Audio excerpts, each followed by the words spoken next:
skip anything, as we go along. We haven't skipped anything. We've just gone right through. Okay, so we are in chapter 27, and my intention was to get through all of chapter 27 today, but it didn't happen at 8 o'clock. So we got through to almost the end, but we're going to take time because we need to get through the content on the offerings part of it that we're going to do, and then we'll save the tithe piece for next time. But we want to reflect on, as we've gone through, we've really been reflecting on what does this mean to us? What is the application to us in the new covenant? Because what we're reading about is the old covenant. So, and that's where we've been so surprised. Every time we come up with all these things that help us in our current Christian covenant that we're in, knowing these things about God and about how things were set up in the old covenant. So that's what's been so surprising. And you're going to see it again today. The same thing, where you're going to see all kinds of applications that apply to us today. But next week, then, we will talk about the end of chapter 27, which is about tithing.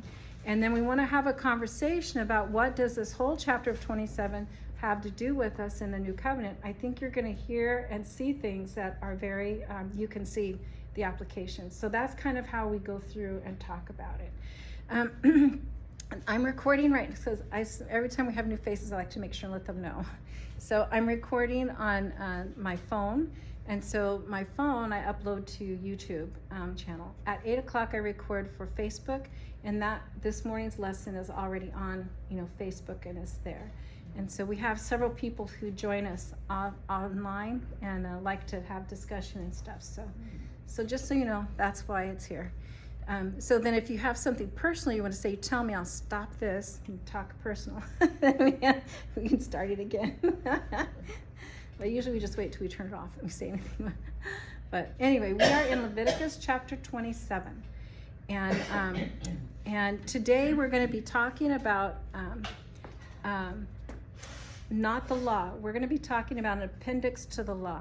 So just as a reminder, looking back over where we've been so far, I want you to remember that we talked about last week that ancient Near Eastern peoples had covenants. The covenants are not just for the Jews. They weren't just things that happened with God, with his people. Covenants were a common kind of agreement. We would call them contracts. Do we have all kinds of contracts? Mm-hmm. We have all kinds of contracts, right? There are certain features that you expect to see in a contract. The parties involved, what they're each going to do, what's going to happen if they don't. And then, usually the actual content is maybe 3 sentences, but you've got 50 pages of, and if, right? So when we look at this Exodus 20 through Leviticus 26, now today we're on Leviticus 27. So the question is, what's 27 then? From Exodus 20 to Leviticus 26 is a typical ancient Eastern covenant. It had a preamble with an introduction of the speaker. It had a prologue, a historical prologue. It had stipulations. There was a document involved. There was the calling of gods as witnesses. And the sixth thing was blessings and curses.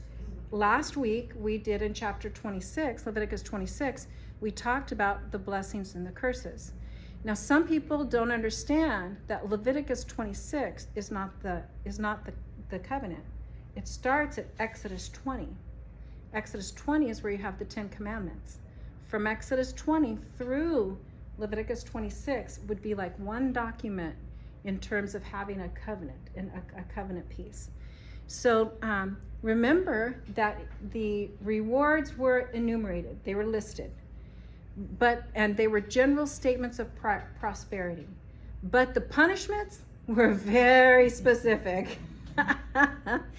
Then we talked about there were was it 3 or 4 blessings, and then there were 7 punishments, right? So I want to remind you of something.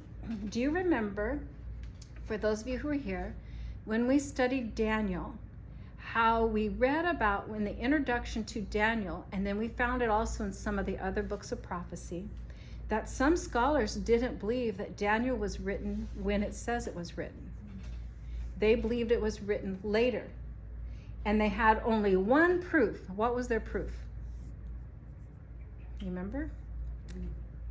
The proof was that in Daniel, it spoke very specific historical events that didn't occur until 65, 70 AD. How would Daniel know? Is that proof that Daniel is not prophetic? No, that's proof that it is. But scholars, because they thought that was so incredulous, that it would be that specific about historical events that took place, they said, well, that kind of means Daniel probably was written later when all that had already happened. Mm-hmm. Well, we're going to see in Exodus 20 to Leviticus 26 kind of a similar thing. When God described the punishments, did those things specifically happen? Did people eat their babies? Twice, the specific prophecies that are talked about as punishments occurred historically, and we have historical evidence of it. The first time was in the fall of Jerusalem. Remember when Jeremiah was with the people there, and they were 2 years trapped in Jerusalem because the hostile armies were around them.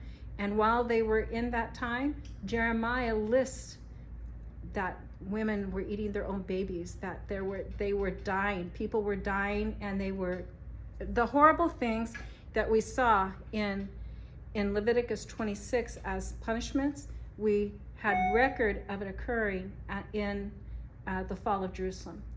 The second time that it occurs is in 70 AD. In that time frame, there's the same kind of stuff that goes on. So were those both times of judgment? Yes, they were. And were the people following the covenant? No, they were not. And so the consequences of not following the covenant, they made them very specific so that the Jews would go back to the covenant and recognize, I told you it's going to get this bad. When it gets this bad, you're going to see these things happen. So when they happened, we don't get it because we aren't really into the old covenant. But the Jews, they got it. When they saw those things happening, it triggered right away. Wait a minute. That's what was written way back in, Moses wrote that down way back in the covenant, the law. We have that in Leviticus 26. So I just wanted to remind you that some of those specific things that we see are there because God wants to make sure we know why that's happening. Now, do we currently know some bad things are going to happen in the end times?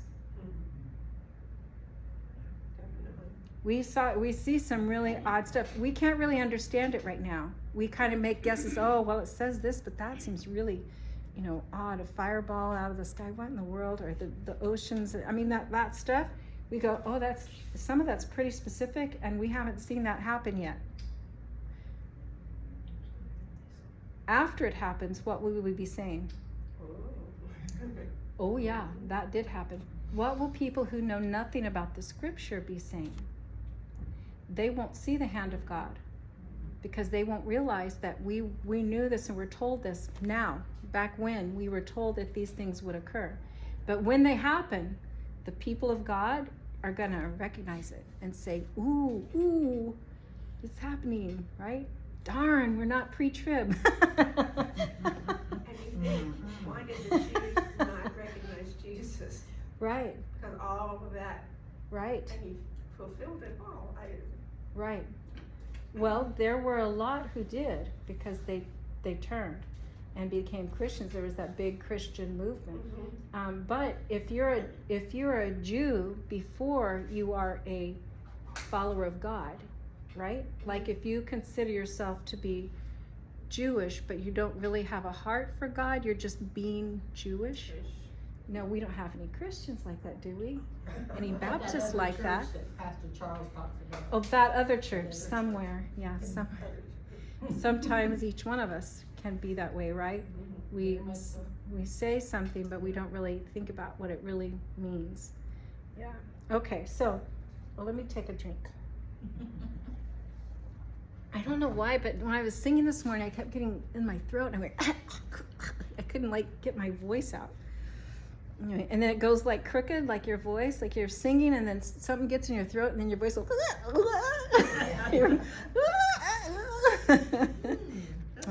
It was sad. It was sad.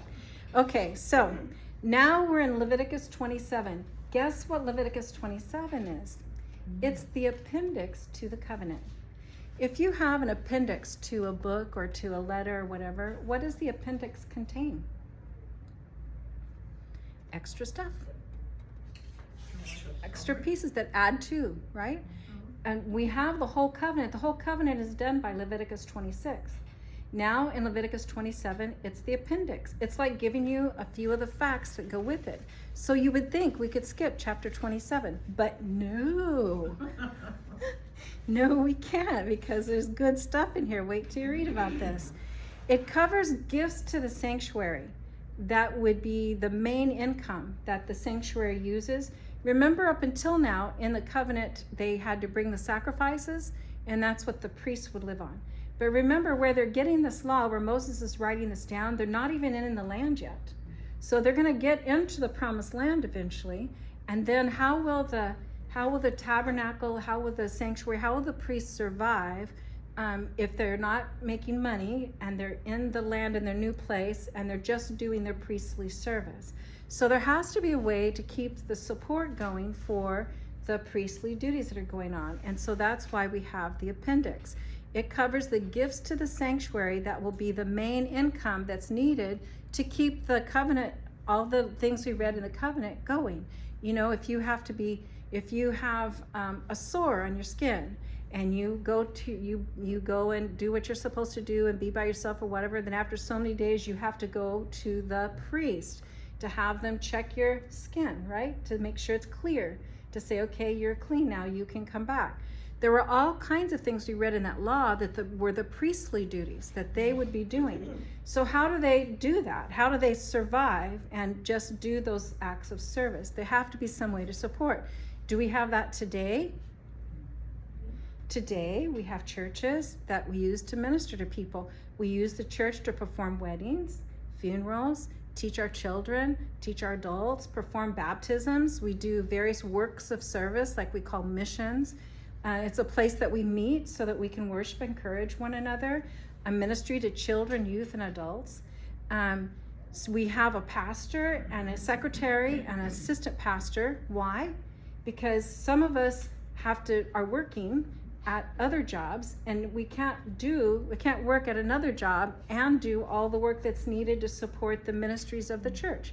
So we pull our money together and we support then having some staff to carry out those different functions that happen.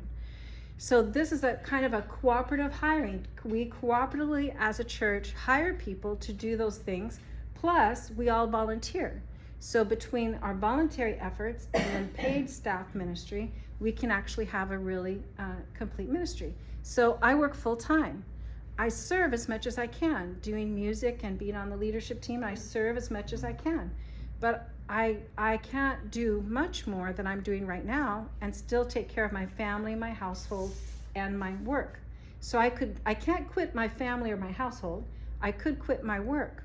But if I quit my work, then I don't have an income to support me into retirement or whatever. And so then how do I live? I would have to generate funding somehow. So maybe in 2 years when I have retirement money, I could, use my retirement. But you get what I'm talking about? Mm-hmm. That it costs money to run organizations. And that's what this Leviticus 27 is about. Have any of you ever experienced a church startup? Have you? Where at? Oh, in Montclair, California. Oh, yeah. Years ago when I was yeah. just in high school. Nice. Okay. Yeah, I had moved out of my family's home to Fullerton, gone to Bible college, got married, and settled down in Southern California and had 3 babies. So while I was doing that, my family moved to Parker.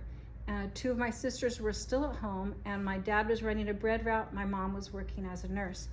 And they, in Parker, they were driving to Havasu to go to a Christian church because we were part of a Christian church, Christian churches.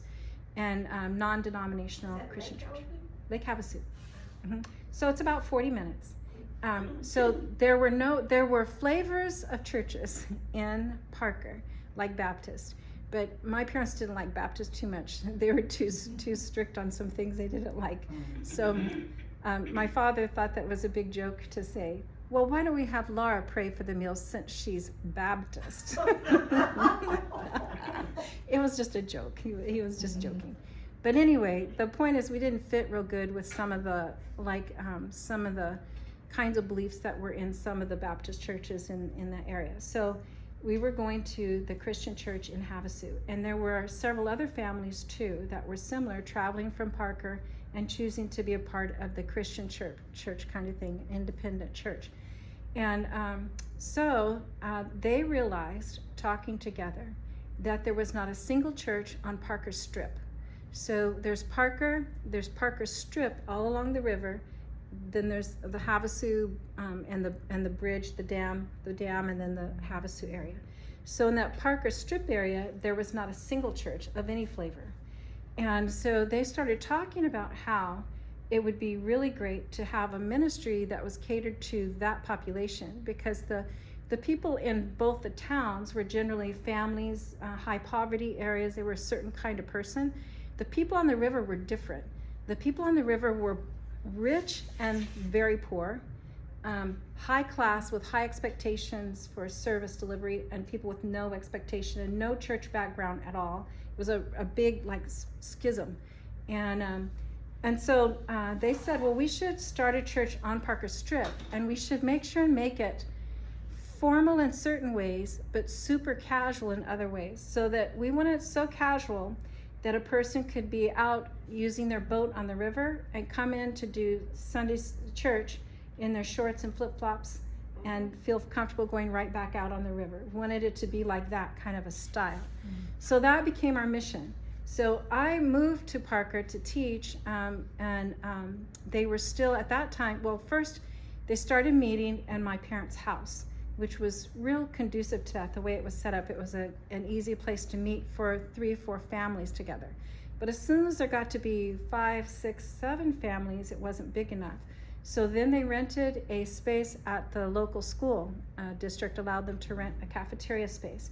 And when I moved to Parker with my family, we were in the school cafeteria space.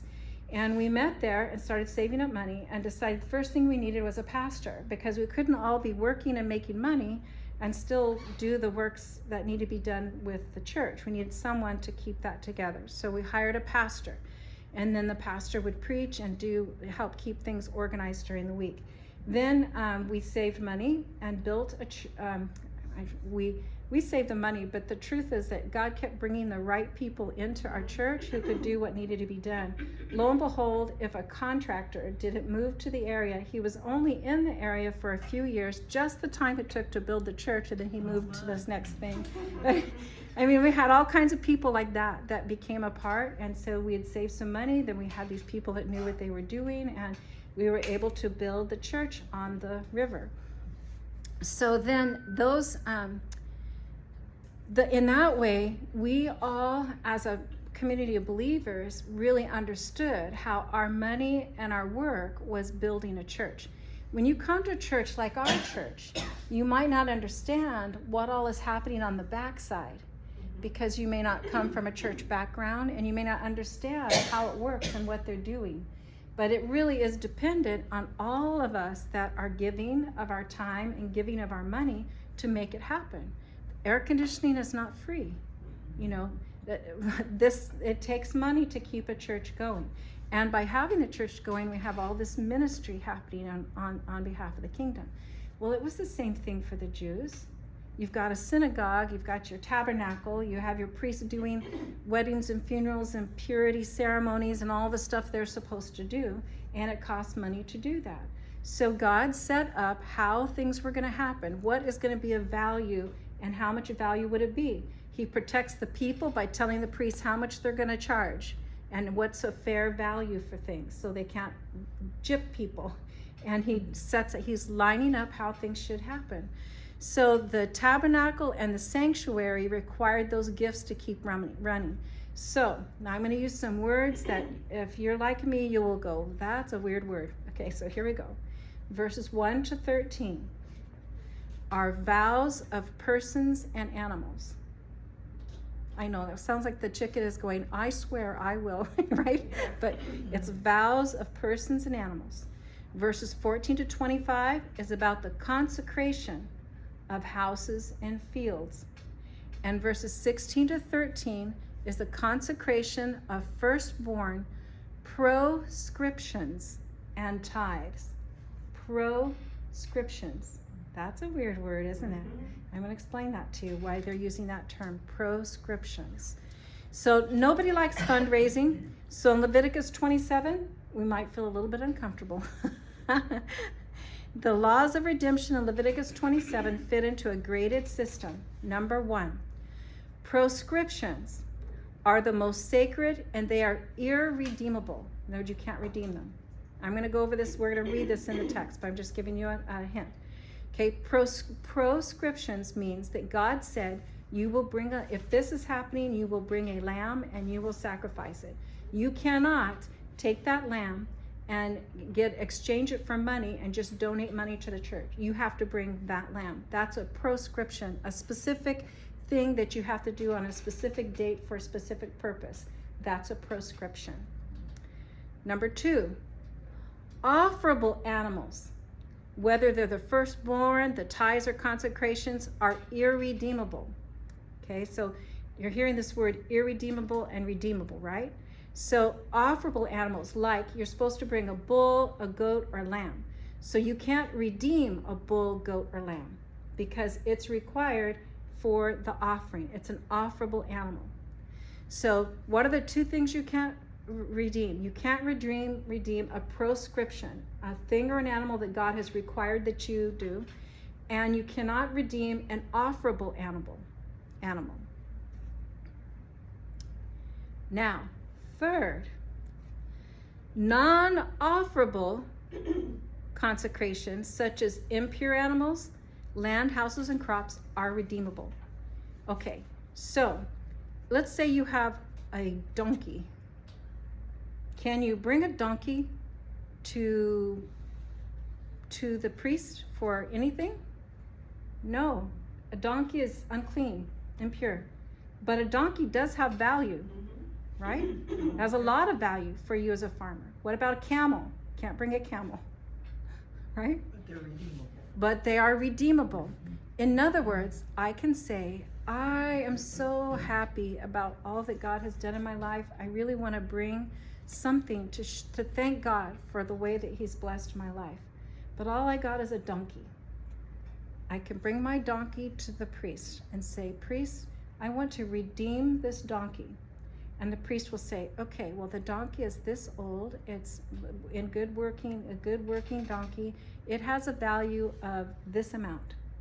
And so they tell you that. That's what this is worth.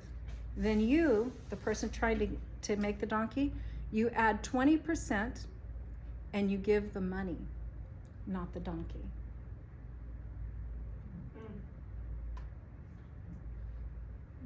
We're going to get more detail. You'll understand it better. So a non-offerable thing, but if you want to make a vow or you want to give something as a gift in thanks to God for something, you can bring things that are not offerable and that are not prescriptions. You could bring them, you get them valued, and then that value is what you donate in money. Why they call it redeemed is because it's like you gave the donkey and bought it back. It's kind of like that.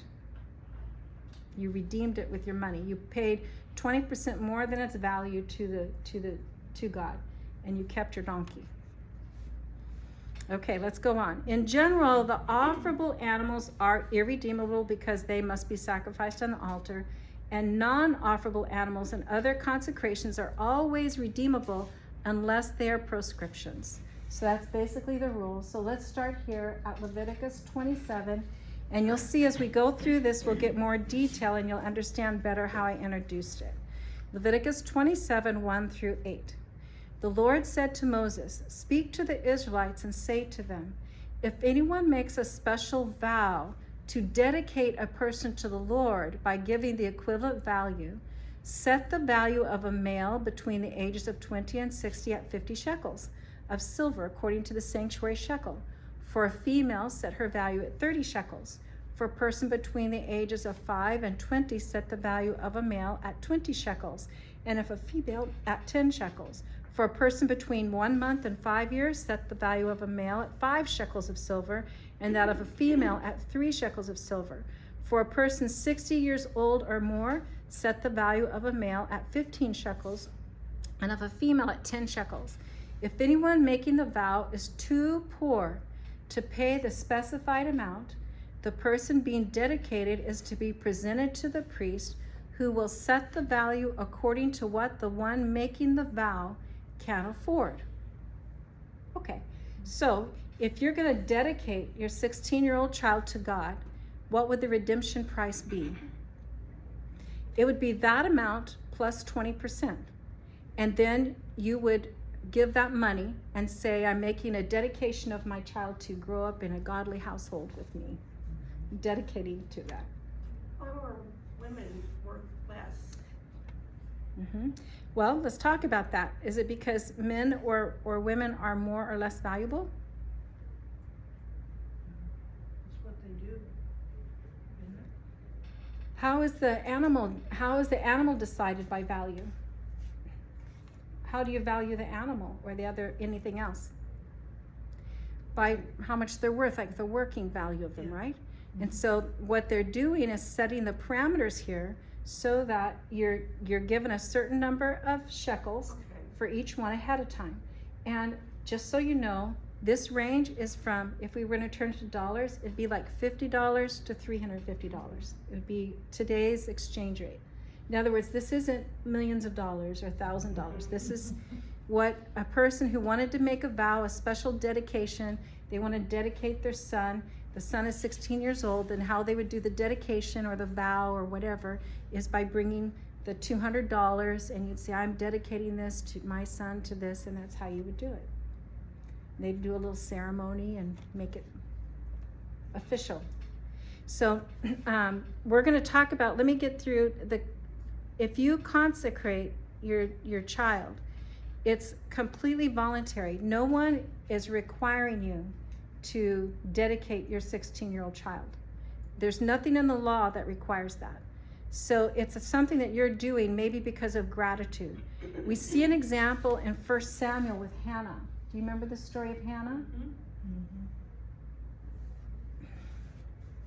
1 Samuel 1, 22 to 24.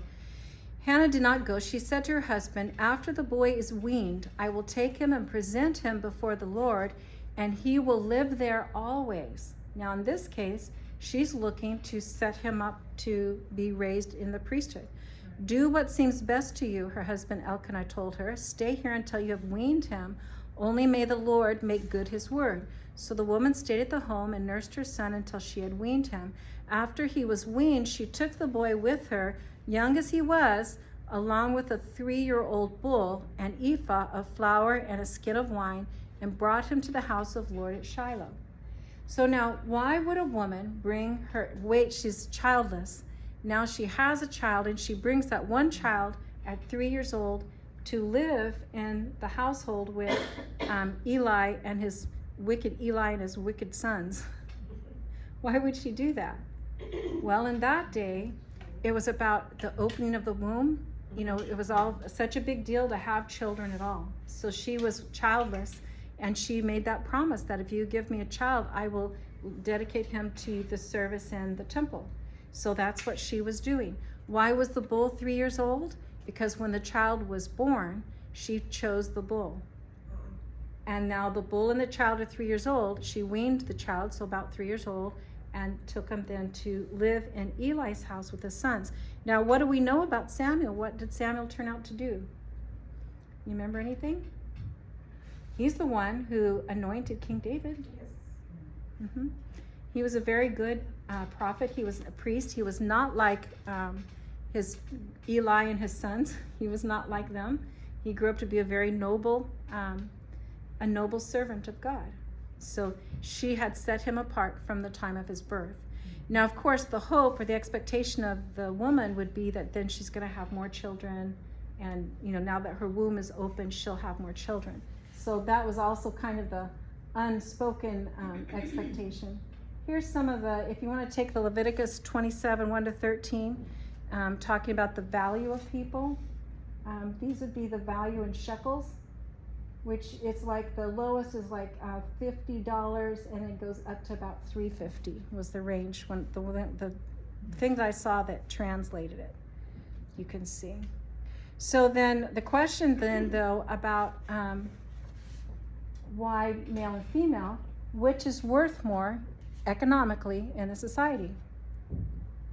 How much they produce, are able to produce. A man between 20 and 60 would be more valuable than a man from 0 to 20 years old, right?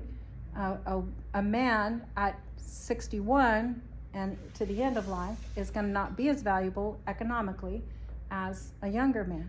So it's all about scale for economic value. It's looking at economic value and scaling it according to the impact on the economics of the situation. Take a look at Genesis 1:27. So God created mankind in his own image. In the image of God he created them, male and female he created them. Is this saying that male and female are less than, more than? No. God created them, they're male and female. That's Genesis 1:27. So that's at the very beginning. That's before any law or anything. They were just both created. Galatians 3:28, that's New Testament, right? There is neither Jew nor Gentile, neither slave nor free, nor is there male and female, for you are all one in Christ Jesus. This appendix to the law has nothing to do with God's value of a man or a woman. It has to do with the economic value. Just like the land or the other stuff, the other things that you can bring to donate, they don't have, some have more or less economic value. Like you would think land would be very valuable, except wait a minute. When they go into the promised land, who does the land belong to? God. He never gives them the land. He tells them what land they will live on. And he says, this is my land. And you can have it for 50 years. On the 50th year, you'll have the year of Jubilee. And then it's going to go back to where I put it. If you sold it, how much can you sell it for? However much the land will raise in that time, right? He never let them own the land. The land was his. He was just letting them stay there. He had designated what families could stay there, and it belonged to him. They were not supposed to sell the land to anyone because the land didn't belong to them to sell. So we had talked about that earlier. So this is the application of that. So what happens now as we read further is we're going to see that the land also has, I want to show you this chart. I don't know if I put it on here. Let me see. No. Let me show you this chart. I found this. This is the value. See, 1950, if you're a female from 1 month to 5, that's how much. And then it goes up to 325. So you can just see the range, the value. Mm-hmm. That would be in today's economy. So then if you were too poor, then what would you do? If you wanted to make a vow or a dedication or consecration or something, and you were too poor, then you would go to the priest and say, I'm too poor. Can you give me? And the priest would determine what would be of value. So it's not like you're selling people or anything. It's just a way to control or govern having these priests deciding how much money is coming into the temple. Gave to your ability. Even though I'm poor, I still want to give, but I don't have 50 shekels to give. Right. But they still allow me to be part of it and to give what I can to my ability. Right. And it also protects against having evil priests who would say, charge up the rate or something. It kind of sets a boundary. And the priest determines the amount, and then it's the person, the giver, who determines the 20% above. That's what they're supposed to add to it. The priest just gives them the economic value. So now what we have the work of the priest, including appraisals. So The redemption price is paid and used to keep up the sanctuary. That's what it's used for. Okay. Leviticus 27. If what they vowed is an animal that is acceptable as an offering to the Lord, such an animal given to the Lord becomes holy. Remember what the word holy means? It's set apart. So it's given to God. So it becomes set apart. They must not exchange it or substitute a good one for a bad one, or a bad one for a good one. If they should substitute one animal for another, both it and the substitute become holy. If what they vowed is a ceremonially unclean animal, one that is not acceptable as an offering to the Lord, the animal must be presented to the priest, who will judge its quality as good or bad. Whatever value the priest then sets, that is what it will be. If the owner wishes to redeem the animal, a fifth must be added to its value. So that's its value plus 20%. So if you don't like that, then do you have to give a vow or an ordination or consecration? This is all optional. This is something that you want to do and you want to make it official at the church. This is giving the price. What kinds of things do we do at our church that might have a price? A wedding or a funeral, especially if it's from someone who's not a part of our congregation and maybe from the community or outside our community, where they're going to be turning on the lights and the air conditioning. Someone's going to have to clean it, ready it, set it up, clean it. That's the kind of thing we might charge for. We generally, every church makes its own decision, but we generally don't charge for people who are members. Why? Because members are thought to be giving regularly, and so you don't, now that doesn't mean we don't have a priest go by and say, now did so-and-so, have they been giving, did they give 10%, or, we don't have anybody that does that. We just assume that a person is a member of the church, then they may not be charged for certain services because, they're a member of the church. But the assumption is that members are giving and working together with us as a church. Now, there were times in my life when I couldn't give money, and I did a lot of work for the church because I felt like I could never get to the tithe place, and it had to do with just the having a husband not working and different things that were happening, and I just couldn't afford it. I felt like I couldn't afford it, and so we would give a lot of service, a lot of work. Is that okay? Mm-hmm. I don't know. It's just what it was. I don't know if it was okay or not. That's all I knew to do. And so now, some of those things that I did early on, I can do now in the church. And I have a little bit of expertise because I have so many years of experience of doing it in those different realms.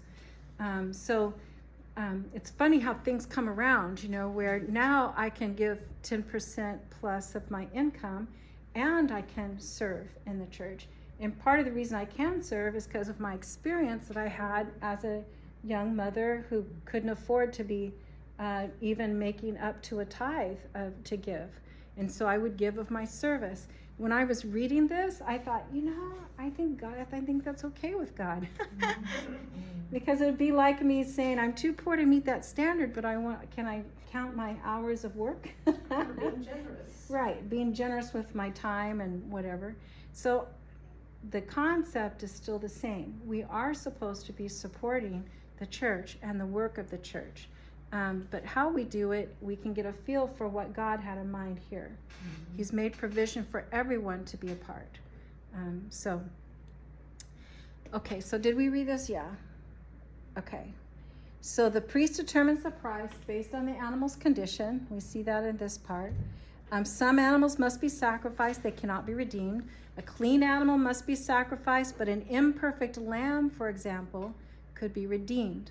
Like you might not have a lamb that you're allowed to sacrifice because it's not of good enough quality. But if you have a lamb that is not of good enough quality, you could redeem it for the monetary offering in its place. So let's take an example. Let's pretend that back in the old days, there was this guy named Jacob. Let's not use the real Jacob. This is another Jacob. And he recovers from a serious illness, and he wants to thank God for his recovery. He has a very nice donkey, but donkeys are unfit for sacrifice. So he brings the donkey to the priest, who determines that the donkey's value is 10 shekels. So Jacob could then donate 12 shekels, 10 plus to be the 20%, to the sanctuary in place of his donkey. It is almost like he buys it back. It's like he gave the donkey but redeemed it back. It's that kind of exchange. And the vows refer to living things, and dedications refer to inanimate things like houses and land. So you might make a vow over a living thing, or you might do a dedication in terms of land or other things that you have. And these were optional things. These were not things that you had to do. You didn't have to do any of this. Nothing bad was going to happen to you if you didn't do this. This was just a part of what it's going to cost to do a wedding at First Southern Baptist Church, what it's going to cost to do a funeral at First Southern Baptist. It's like that. It's like God's setting up, if you're going to make a vow or do an ordination or one of these ceremonies that are optional ceremonies, then this is how they'll be orchestrated or taken care of. Okay? We're getting there, huh? Leviticus 27, 14 to 15. If anyone dedicates their house as something set apart to the Lord, the priest will judge its quality as good or bad. Whatever value the priest then sets, so it will remain. If the one who dedicates their house wishes to redeem it, they must add a fifth to its value, and the house will become theirs. So the actual deed goes to the priest, unless you choose to redeem it. Something like a house, you're actually giving it to the priest, basically. You're still living there or whatever, but you're giving it to the Lord. But you can redeem it if you would like to, and you would redeem it by paying the price plus 20% to redeem it back.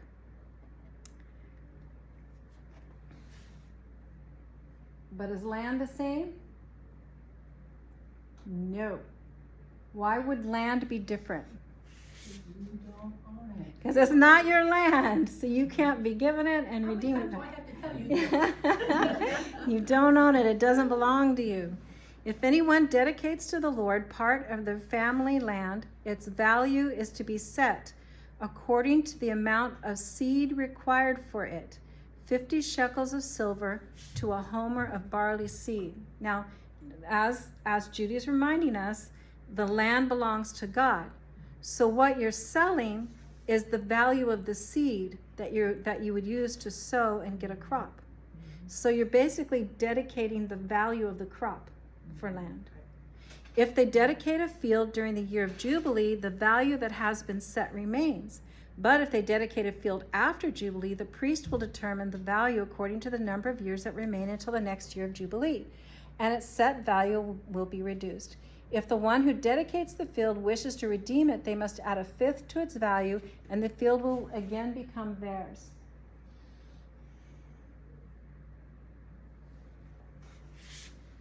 If, however, they do not redeem the field, or if they have sold it to someone else, it can never be redeemed. When the field is released in the Jubilee, it will become holy. Like a field devoted to the Lord, it will become priestly property.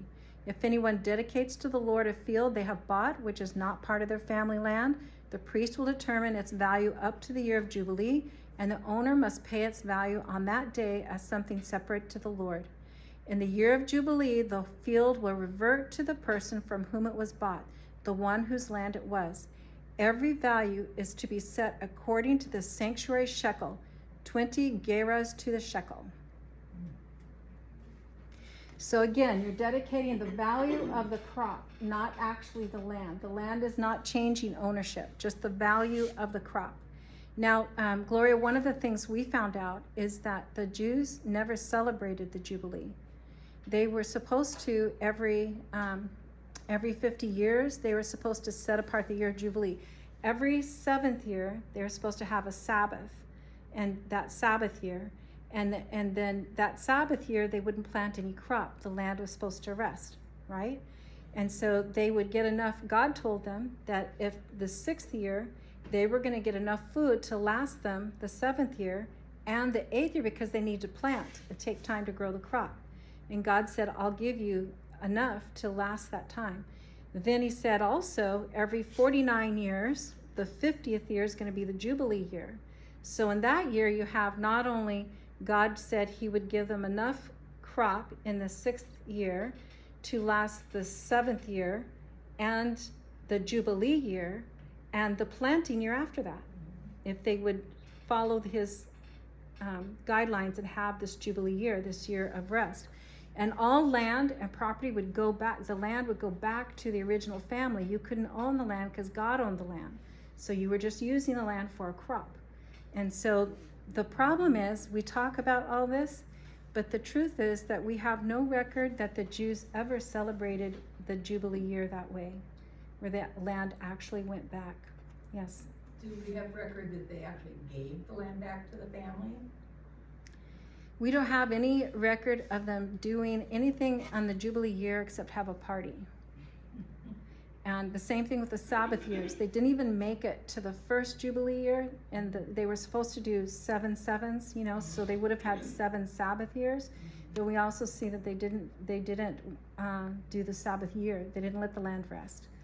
They did some tricky things. They kind of, well, we'll have so-and-so plant it, we'll rent it, we'll, you know, like that. But there's a record of some, you know, almost trying to maybe do something like a Sabbath year, but it just fell apart very quickly. As human beings, to say, I have bought this land or used this land from Eve and I have made it this fabulous thing and now I'm just gonna give it all back, it kind of goes against our selfishness. You know, God set up that. Offense, Eve. No, God set up that for that purpose, because he was basically saying, I will take care of all your needs, but you're not going to get rich. And we tend to, especially in our U.S. culture, American culture, we think it's all about getting rich, having more and more and more. But in God's mind, it was about him providing for his people, that he would provide what they needed, and he wanted them to trust him. And he wanted the land to have a Sabbath rest every 7 years. So I had And he was going to provide. Give this back to Eve, knowing that I was still going to be taken care of. You will be taken care of, but it's true, you won't get rich. And that's a problem. People want to get rich. They want to multiply generation upon generation. They want to inherit the property and the house and be able to go on and make more and more. But the way God set it up, it always goes back to even. You're never going to have more land than what God appointed you in the first place for your family. So you can go lease land from someone else until the Jubilee year, but then it goes back to them. So it really kept both sides. It kept poor people from making mistakes that they can never recover from, because you go back to your family land. And it also kept people from getting rich. So that didn't work well. Many people wanted to get rich, not just live by what God provided. So what was the punishment for that?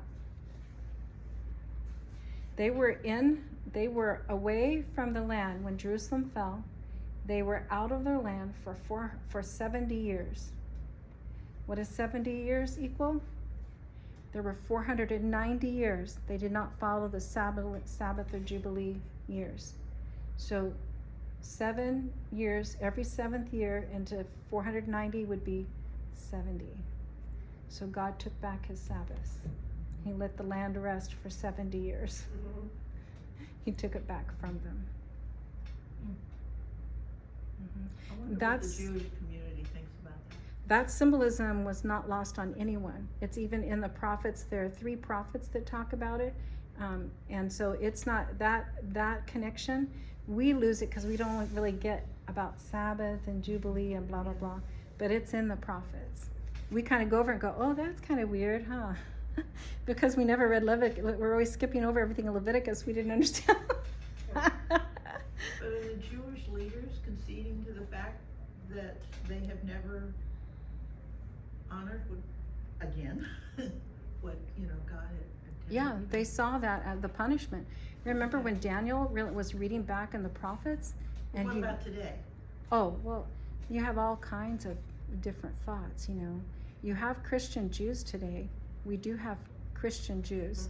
And then you have Jews that are not Christian Jews. They've had to make all kinds of weird, you know, workarounds because they can't follow the covenant anymore, and that's the covenant they believe in. So they've made all kinds of workarounds for that. So, yeah. Okay, Leviticus 27, 26 through 29. Yeah, 26. No one, however, may dedicate the firstborn of an animal, since the firstborn already belongs to the Lord. whether an ox or a sheep, it is the Lord's. If it is one of the unclean animals, it may be bought back at its set value, adding a fifth of the value to it. If it is not redeemed, it is to be sold at its set value. But nothing that a person owns and devotes to the Lord, whether a human being or an animal or family land, may be sold or redeemed. Everything so devoted is most holy to the Lord. No person devoted to destruction may be ransomed. They are to be put to death. Okay, we're going to talk about this. Redeemed. Don't we sing a songs that say we are redeemed by the blood of the Lamb? What does that mean? How am I redeemed? We just read about redemption here. How am I redeemed? I owed my life for my sin. And Christ bought me back.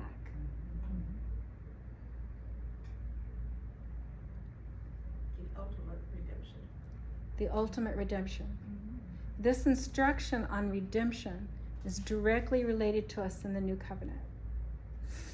I get chills thinking about it.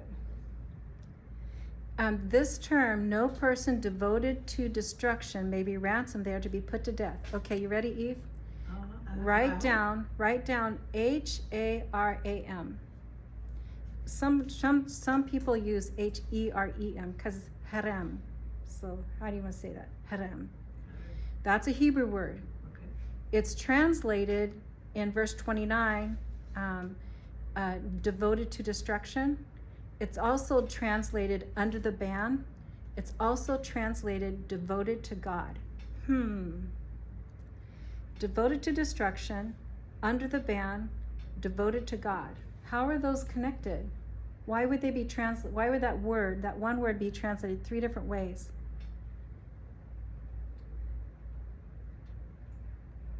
If something is destroyed from this world, where is it? Say that again? If something is destroyed from this world, where is it? Destroyed from this world. If you destroy something and it's gone, is it ever gone with God? God, it's in God's hands, right? We only have what we have control of here. God, what is devoted to God might also be something that God has destined for destruction. If God says to kill or destroy, you're saying, God, you want this destroyed, so I'm doing what you have said. I'm destroying it because you said to destroy it.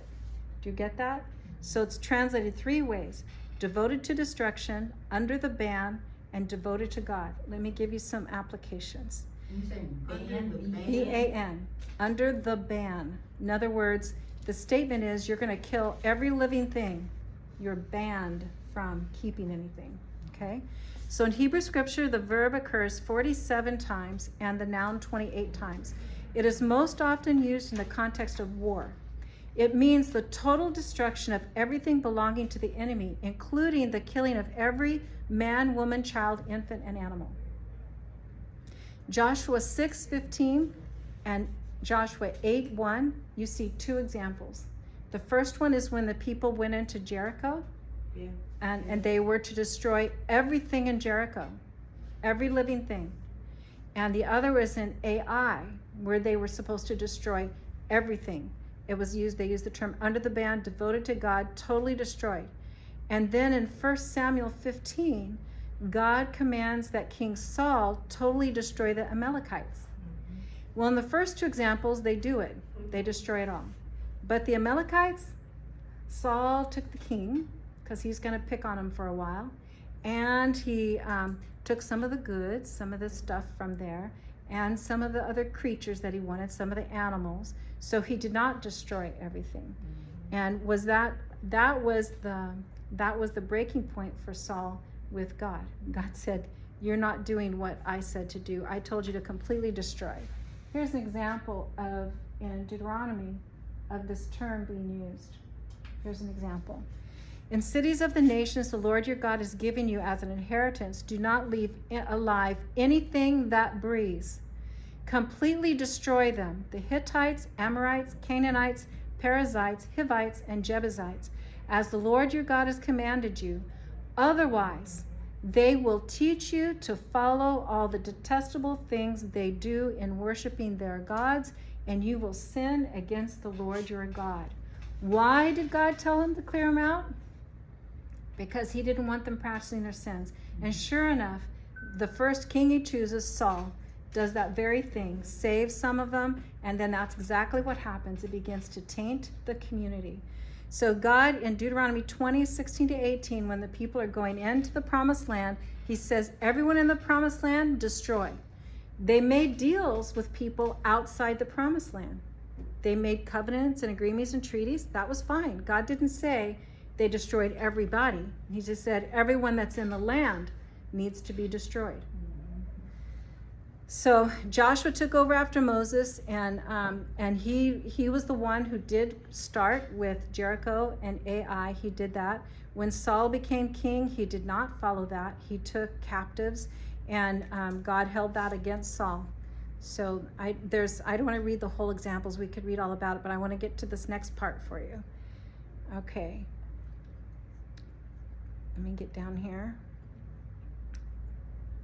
I want you to please take a look at Malachi 4, 5, and 6. I'd like for you to actually look at Malachi 4, 5, and 6. I want you to look at it in your Bible because I want you to see where it is.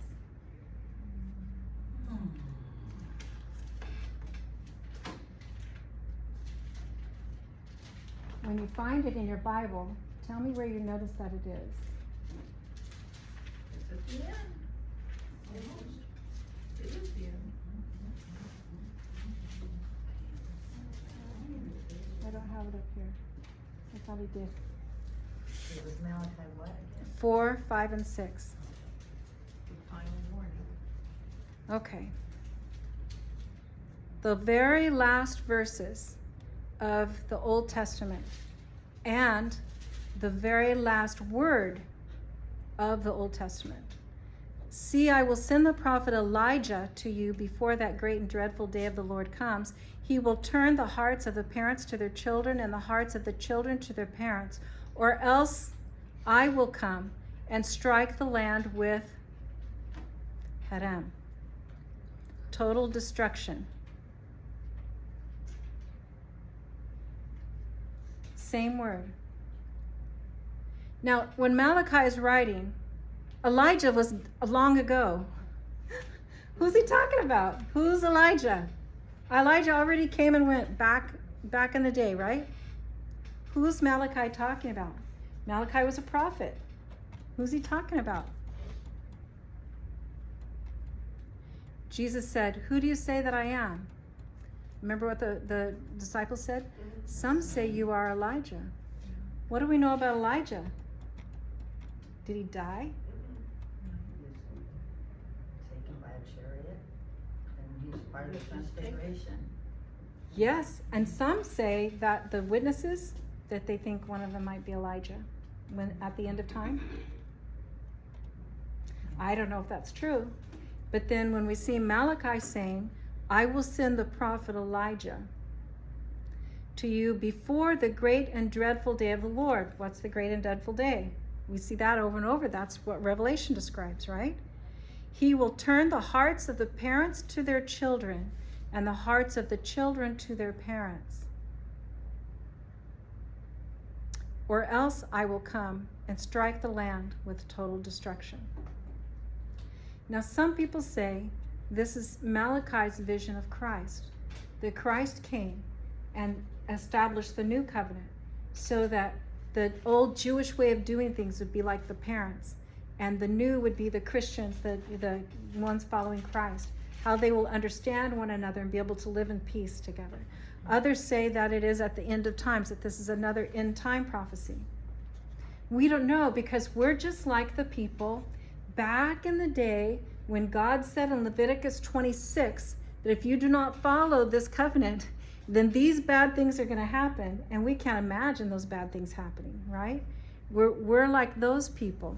Malachi is telling us a prophetic event. He's saying that when Elijah comes, the prophet Elijah, before the great and dreadful day of the Lord, he will come and he will turn hearts Now, some would say that is where we are. We are living in the new covenant age, the age when God is turning the hearts of the people back to Him.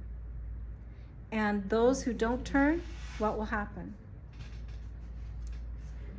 Harem. Harem.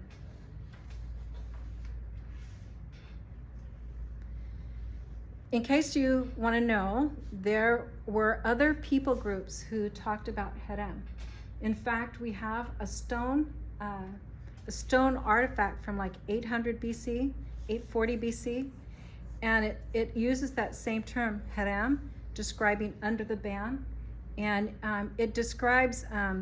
I can read it to you. It's the stone itself has an inscription on it, and it says, "And Chemosh," that's the name of a god. "And Chemosh said to me, go and take Nebo against Israel. And I went in the night and fought against it from the break of day until noon. And I took it and I killed everyone in it, 7,000 men, boys, women, girls, and maidens, devoting them to Ashtar Chemosh. And I took from Nebo the vessels of Yahweh, and I offered them before Chemosh." It's a stone inscription saying, I beat those Jewish people, right? But in 2 Kings chapter 3, we have the story told from the Hebrews, the Jews' perspective of what happened, and the Israelites win. So I don't know if there's just rumors going around. They're spreading rumors with their stone tablets, but that's what they had on a stone tablet. And it uses that same word, harem, destroy them completely. So it's not like it was something that was not unusual for the time. It was a kind of term that was used. Okay, so now the problem is our time is out, and we are at the last section, and it's about the tithes and offerings. And so we're not going to start that today. We'll start that next week. And can you see some applications of what we talked about up until today for us in the new covenant? What would be the applications, do you think? What did we see?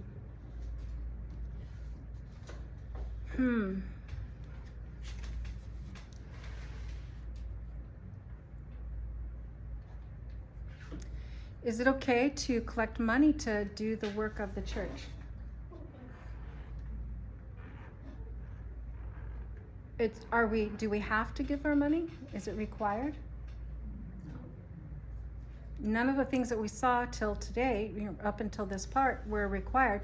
What we saw before, the sacrifices, those were required, right? But this part is not required. It was something you could offer. You can make a dedication or whatever. Next time we're going to talk about the last sections, which is tithing. And we'll see what tithing is and whether that applies. What did you learn about God? Did you learn anything about God in this section? About who He is or what He wants?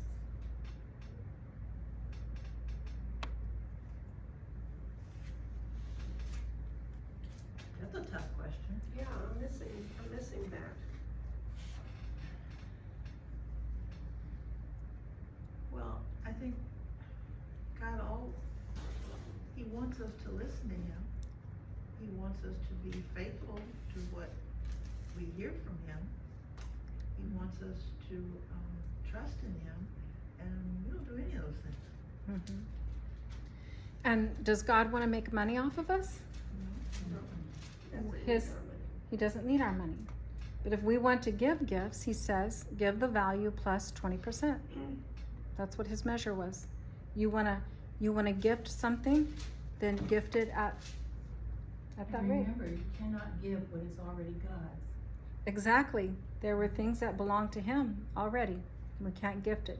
You can gift what you would produce off of that if you wanted to. But is any of it required?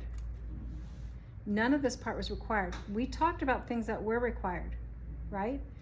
The sacrifice of a lamb, goat, or bull once a year, had all these things. If you were too poor, you could bring a bird. Right? So God is not trying to make money off of us. He doesn't need our money. What is the purpose of the money that He's drawing in? Support the church, the tabernacle. So for us, we could say for us, that's supporting the ministry. So the people in the church support the ministry. Should the ministry be going out and trying to get non-believers to support their ministry? I don't know. We'll take money from anybody. But if you are looking at those people to support the ministry, you may get strings attached to it, right? Those of us who are in the church, we are the ones that are supposed to be supporting ministry. And if it's not by money, it's by our efforts, our work, because everything could be valued, right? So you could say, well, maybe I don't have enough money for this or for that, but you know what? I can show up every Sunday and fold the towels in the back room or whatever it is you do. Everybody has like a work of service they can do. I'll be the one who sweeps this room. You know, Nicole, we pay people to sweep and clean, but someone could say, you know what? I can't do very much, but I'm going to make it my job to every week clean this room at no cost to the church. And then that would allow the church to use Nicole or Marta to do other things, right? To upkeep. We have groups that come and do maintenance around the building, right? They just volunteer and they do really good things, repair and maintenance of things. We have people who drive the van. We have people who repair the van. We have, there's a lot of everybody has like a little niche, some little thing they can do, and together we do that. And does God respect that as being an offering to Him? Yes, that's an offering to Him. It may not be money, but it's an exchange for money. It's like saying I'm giving of myself. What's our main job? Is our main job to be keeping up a church? Our main job is to be building ourselves in Christ and reaching others in Christ. That's our new covenant. Love God and love others. So when we're looking at ministry to do that, love God and love others, that's where we have to focus. God doesn't need our money. We need to give. We need to give our money and our time. Why? Because it already belongs to God. And we need to recognize that everything we have because God blessed us with it. When we give it, then we're recognizing that it belongs to God, that it's not ours. We shouldn't be poor. We shouldn't be rich. Neither one. God didn't set up a system for rich and poor. You know, if we're rich, we ought to be living moderately and using that money for God's work. That's what He gave it to us for. If we don't have the attitude of using it for His work, then we're probably not getting it from God. Maybe we're getting it from somewhere else, right? Because money can be a distractor from the work we need to do. So this part then is about what God is requiring to support His ministry. Next time we're going to talk about the tithes, and that's a little bit different. And we're also going to talk about the application then. How does this apply to us? And then we're done with Leviticus. And then we'll go on to Numbers, which I can already tell you we're not skipping anything in Numbers. It just doesn't work that way.